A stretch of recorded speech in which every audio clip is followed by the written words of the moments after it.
What is going on, guys? Welcome to today's video. In this one I'm going to be giving you a tip to help prolong the life of your pocket bike engine and potentially make it perform a little bit better. And it only costs a few dollars. Let's get started. For all the comments that always say get a real bike, guys, I do pocket bike videos though. So before we get into that side of the video, I've got a vote for you guys. This is my X7 pocket bike and I want to do an exhaust swap on it. Right now it's got that ugly 2-stroke pipe when this is a 4-stroke. It works fine. And it's also got kind of this ratty Rockstar can on it. Definitely not performing as best as it could. So I want a vote from you guys. What pipe should I do on this bike? On this one, we did the FMF install, but on this one, it's gonna take a 4-stroke pipe, and I wanna get something sweet looking on it. And I'm thinking about dropping some money, so give me a vote. The highest comment will be the winner, and I will most likely go with that as long as it's in budget. So I'd appreciate all the feedback I can get from you guys on that, but keep in mind it does have to work with the bike still. And right now we've got a real rainy and gloomy day out, but it is supposed to stop. In the meantime, I'm gonna be installing my pocket bike rebuild kit. Let's do it. We also had the chain fly off in last episode, so I'm gonna be putting that back on, tightening it back up, showing you guys how easy it is. Now some of you may be thinking, Dylan, my bike seems to be running fine. Is it really worth it to take apart the carburetor just to put the rebuild kit in it and probably not see a difference?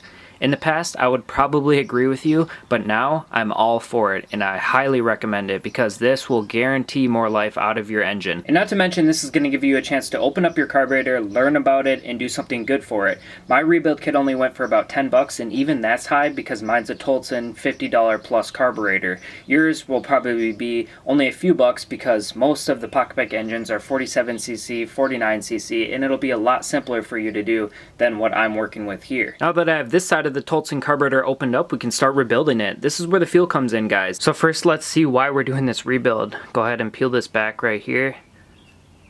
And first of all, it's a little bit stuck, so it's never a good thing, but yeah. Guys, check out how nasty that is. This definitely needed to be done, and I'll actually end up cleaning this up even though we did somewhat a spray through of this side of the carburetor, the main part, but yeah, I gotta clean this up a bit. Just gonna be using some WD since I don't have the Seafoam yet, but yeah. This needs it, guys. Check this out. I did end up using carburetor cleaner on this since there is no really visible rubber pieces that will be getting eaten up, but as you can see, I did have to scrape a little bit of the rubber gasket off of it, and it is working out well, but alright, so this shouldn't be any kind of nightmare to put back together correctly, but do whatever you gotta do, guys. Take pictures, whatever. As you can see, this is clearly the correct way it should go on, and it goes on pretty much the same on this side. As you can see, the round part is on this side, so we will go ahead and line it up with the small markings right here. If I can try to do this in one shot here, and as you can see, it's pretty much that simple. Brand new rebuild kit on this side of the carburetor. But there is one more thing on this side, and that is this tiny debris screen. I really appreciate a guy named Randy in the comment section. He told me from the last video that before I blew it out, he saw the screen, and then after I blew it out, the screen was missing. So I must have just blew it right out of the carburetor. So you guys got to watch out for that kind of stuff to happen, but this kind of just should fit right in there, and there we go. Now no debris will be getting into the carburetor. Now we can go ahead and place this back onto the carburetor, and we should be almost done. Just like that, we're halfway done. Let's flip this bad boy over, open up this side. Over here we should see the needle and seat, diaphragm, and some Welch plugs. So there you have it. We'll start with the diaphragm on this one, so let's pull this stuff over here. Fresh rebuild kit on this side, and fresh gasket. Again, it pretty much just goes one way, and we can see that here, so let's go ahead and take this one off. Our thick gasket is on top and the diaphragm is on the bottom. So let's put the diaphragm on first, and as you can see, our hole lines up on this side. Then we're going to go ahead and throw this guy on here. And you can tell it goes correctly because our two holes line up over here as well. So let's move on to the carburetor part. Back to the carburetor, let's go ahead and unscrew the needle and seat right here to replace that since our rebuild kit came with a new one. Everything should just kind of pop out right now. And there we go. Grab this spring here and our screw. So here's our new one on the right side here. I can just go ahead and put it together. Pretty self-explanatory, but yeah guys, definitely a good thing to replace as well since it comes with it. Take a look at this though. The spring on the left side is from the new kit and the one on the right side is the old. So even that is a bit used up. This one's looking a lot better. There you have it, the new needle seat is in there, and as you can see it's nice and even with the base of the carb right here, so we're in good shape there. Let's work on the Welch plug next. So use whatever method you're most comfortable with if you have to deal with taking out the Welch plug, but I use the drill because using a punch that was a little bit thick, so I would have been tapping that for a while and most likely really banged the back of the carburetor on the initial push through. So I think I came out okay on it. So let's finish up this carburetor, get it back on the bike and start tuning it and riding it again. So the Welch plug is out, guys. As you can see, I got a small surface scuff from the drill bit just tapping the back when I got through it, but I did check and there's no indent on it. But the point of taking that out is to clean out all these tiny little holes right here. I've got some different wires and I'm going to be using the air compressor, and then we'll go ahead and put our new one, which is right here, punch it back in here, and we should be all set to go. So now we're pretty much 100% done, guys, and I am, by the way, holding off on the check valve here because I'm holding out to hopefully find a stainless steel one. That's why I'm not going ahead and replacing that today, so we're going to hold off on that. Now I can go ahead and take my diaphragm from before that is over here and throw this back on the carburetor, screw it back together, and put it back on the bike. Alright, I will admit that this is way cooler and prettier than my pocket bike. But moving on to something that I think everyone can relate to, we're going to be tightening up the chain. Most chains have this system on it. Not the best, but it's what we got to work with since I don't have a separate chain tensioner yet. So let's get into putting this chain back on and tightening it up.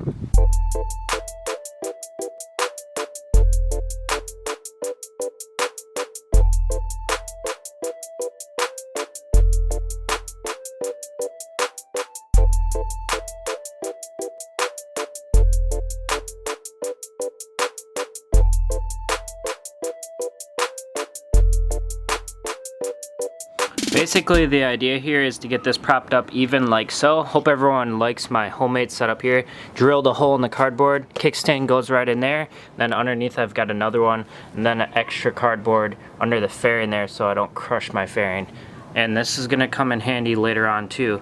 But as you can see, I got the tire straight, it's lined up, and then I went ahead and tightened these up. This may take two people, but it's pretty easy to do. It's just, you want to make sure your tire's straight, you know, it's spinning straight. And now we can go ahead and adjust these, which we just marked, because we want to do it evenly on both sides. So that's why it's marked, so that way we can tell how many turns we're going in on each side. So let's do that. I think I said tighten these. We just want them snug, that way I can still adjust this. So don't tighten them all the way, but let's go ahead and start twisting this out, see if I can do it one-handed here. So as you can see, you can barely see the chain moving as I'm doing that. It's getting a little bit tighter, but let's just start with one full turn. That's probably going to be too much, but let's just see what that's like. That way you guys can see the actual adjustment. Yeah, so see, I just did one full turn and that's pretty tight. I mean, before it was kind of slacking. That actually might be good. I might like that. And I can feel it's turning evenly.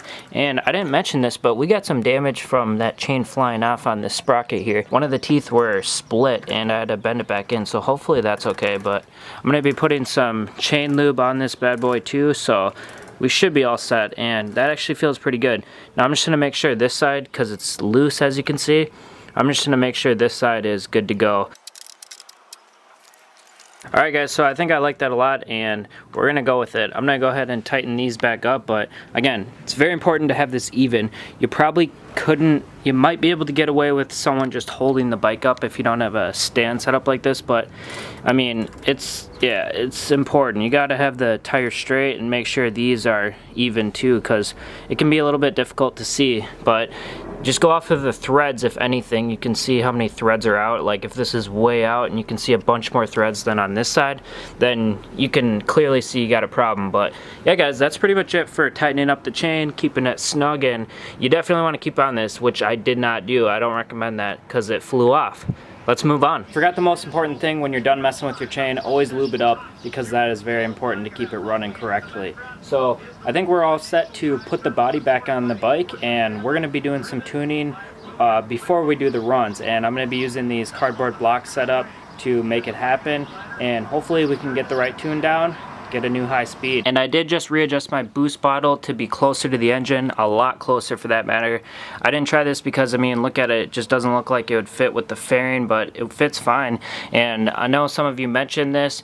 Some of you also mentioned that I'll feel the difference in the lower end speeds, so we'll try it here, see if I feel anything different on the bike while I'm riding. Alright guys, so now we're at the port and we're ready to tune up the carburetor. That's why I have the body off still and it's on the stand. So before we get into that, I've got another reason or not to smash the like button on this one.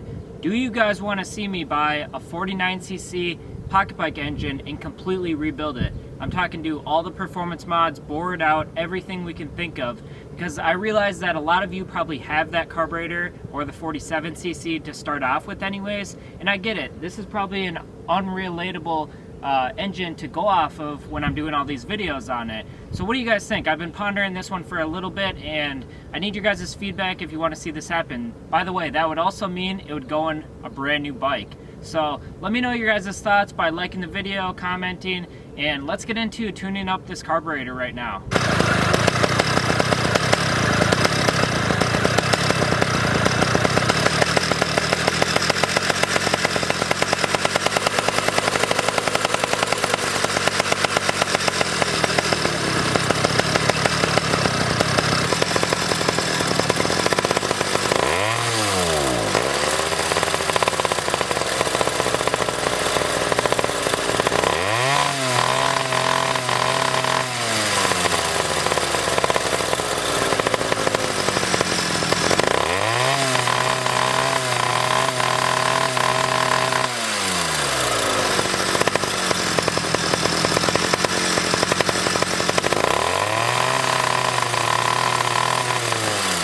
Alright, so it's a lot more difficult than I thought doing it on my own like that. I might have to have another guy help me, but I'm gonna go ahead and take the bike out, see what it's like. I got it somewhat good, but you guys could probably still hear the sputtering up on the top end.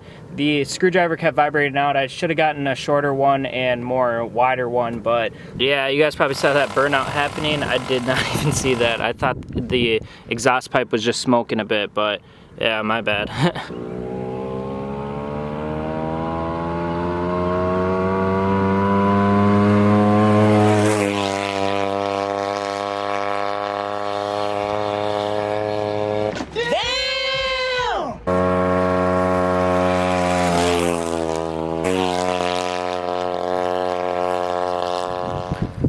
Alright, so I don't know what to expect with this. First one was good, the rest were crap, but let's check my phone. The first one was really good, zero sputtering at all, but I got a new problem I gotta show you guys. So let's get into the app here, 1 second. So here's the app, 50 miles per hour, wow! I didn't expect that though. It did run really fast. I mean, it ran good. I think I'm just not used to this new pipe sound. I'm thinking it needs to be winding up more, but 50 miles per hour, guys, there you have it. I mean, my tuning skills, you guys are gonna definitely have something to say about those, I know that. But I mean, 50 miles per hour is 50, and this is the problem. All right, so I felt myself naturally slowing down for some reason, and I went ahead when I pulled up to you guys. Check this out. It was even worse before, and my brake caliper on this side was scalding hot.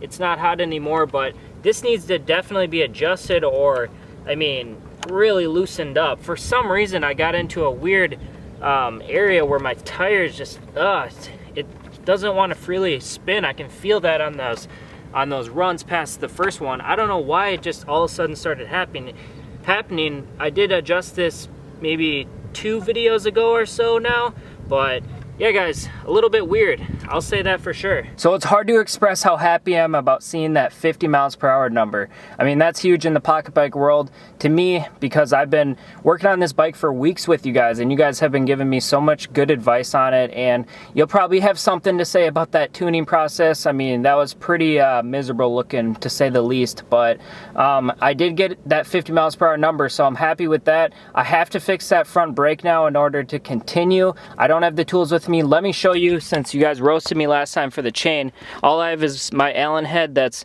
not gonna fit. Screwdriver, socket. That's all I brought just to tune it up. I wasn't expecting a front brake problem, and you guys are probably thinking, man, this bike is so bogus. Each thing is going wrong.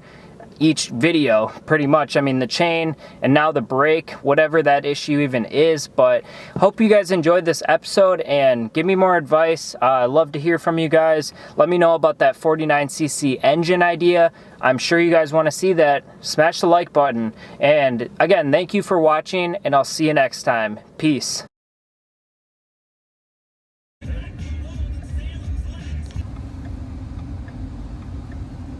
How's it going?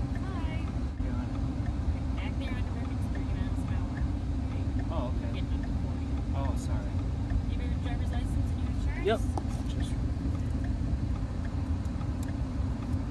There's driver's license. Let me find my insurance in here. I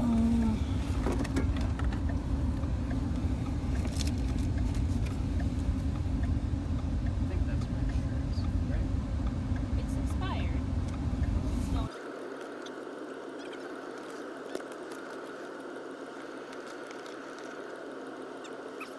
Yeah, it should be. Let me see if it's anywhere else. You keep looking. Okay. I'll be right back. All right. I don't seem to see it.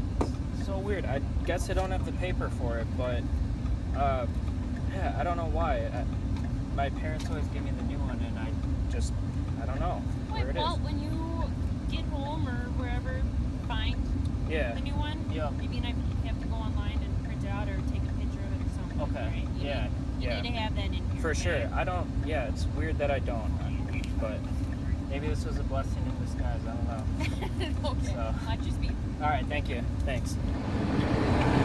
All right, guys, so let me turn on my fans here. So I just got pulled over with the pocket bike in my back seat, and she didn't even say anything about it. That was pretty weird, because so basically me and her were at the two-way stop, and it's a busy street I had to pass, and yeah, I was facing the cop, and then I had looked and everything, so I was clear. So I went across, and then she started to go and then flipped the U-ey, and right away I was like, man, for what? Because originally she was coming straight towards where I ride the bike, so I kind of assumed like, ooh, why would she be going straight? It's just warehouses back there. But I kind of thought maybe, you know, she was going to roam over there or something. I don't know. It just crossed my brain. She probably wasn't going to do that. But anyways, then she flipped the U-ey and pulled me over. So I really was thinking, all right, someone called or something over there. And now she's, you know, following up on it because she sees me in my car leaving. But I guess it was my speed. I wasn't paying attention at all. I mean, I guess I was going 10 over. That's not too bad. But I kind of just...